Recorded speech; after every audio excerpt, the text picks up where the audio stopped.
Welcome back to another technical deep dive here in the debug zone. Today we're tackling a big question and breaking it down with insights from other users.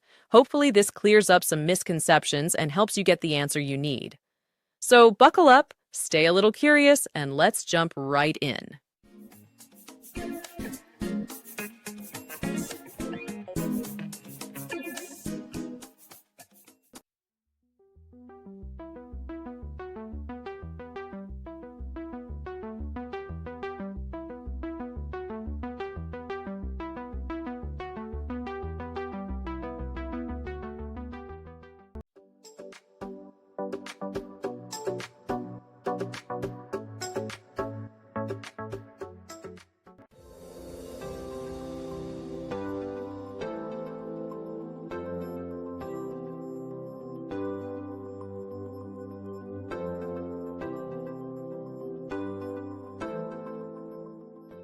And that's a wrap.